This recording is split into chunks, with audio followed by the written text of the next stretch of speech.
oyawula otya ebiseera ebyayita kwebyo ebiseera ebiriwo obudde buno paka ne kwebyo ebiseera ebirijja mu maaso ye obudde bulina oda kwe butambulira oba butambula bugenda mu maaso yokka ate obanga tebulina direction oba side gye butambula nga buddako kati yimiriza essaawa yo weerabire buli kimu ky'obadde omanyi osigale ng'oli mukakkamu kuba mu eno vidiyo tugenda ayita mu mind blowing experiment egenda otulaga obudde bwandifuuse batya illusion oba okuba nga butubuzaabuza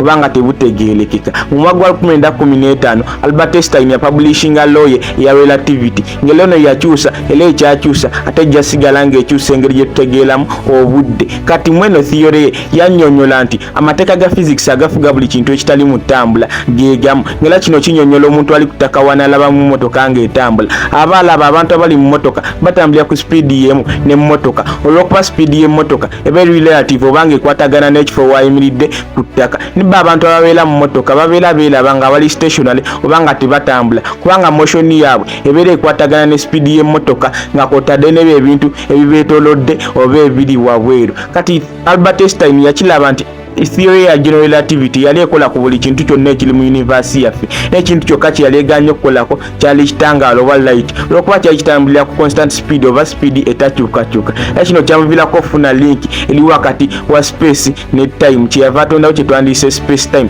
ngera kino kinnyonnyola nti buli muntu asobola opasivinga oba okutegeeramu engeri obudde gye butambulamu okusinziira ku speed oba obwangu bwatambulirako newe kiba kisoboka abantu babiri okubanga balina essaawa bbiri naye nga buli emu esoma bintu birala tujja kwebuuza ebibuuzo bibiri essaawa yaani entuufu y'essaawa yaani enfu n'ekisinga okwewuunyisa ziyinza obba zino zonna essaawa namwe era nga zisoma ebintu bituufu kati okubeerawo kwa time zones kutukakasa nti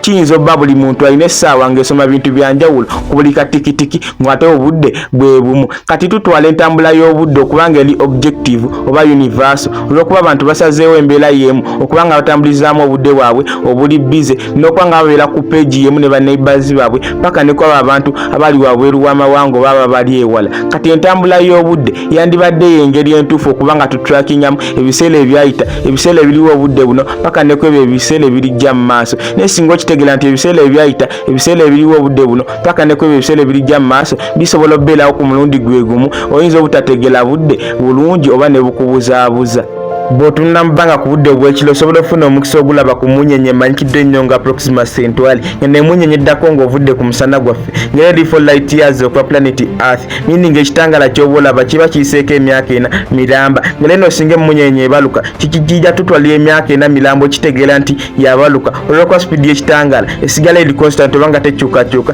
newankubadde oliwa mu universe yaffe kati theory endala ennyonnyola nti singa otambulira ku speed eyayiriyiri oba tugambe speed of light obudde buslowing down oba ne butambula mpola kino nga kinnyonnyola nti astronaut Scott Kelly yamala omwaka mulamba mu space naye n'akomawo nga ali 13 milliseconds yanga oba nga muto okusinga ku mulongo munne kati nga tutegedde bino byonna kasindike astronaut ku nsi eri 4 light years okuva wano wetuli kiba kitegeeza tuli emyaka 4 miramba mu maaso era buli kintu kyonna kye tukola wano ku planet Earth kiri mu byayitaabe kati nga tutegedde nti ebiseera ebyayita ebiseera ebiriwo obudde buno paka ne kwebyo ebiseera ebirijja mu maaso bisobola okubeera ku budde bumu biyinza okutuleetera obuzibu oba tuconfusing ne kati bitegeera mu bwangu katuyitemu eno theory kati eno theory yetuyambako okutegeera nti ebiseera ebyayita ebiseera ebiriwo obudde buno paka ne kwebyo ebiseera ebirijja mu maaso bisobola obbeeramu bulungi no emanyikidde ennyo nga moving spotlight theory ng'eno ennyonnyola nti just waliyo absolute present emu etambula ng'ekyukakyuka ku buli budde nga naye waliyo spotlight egitambulirako waggulu oba ekitangaala ekigitambulirako waggulu ngera kino kitwalenga okubanga waliyo comedian ng'ali ku stage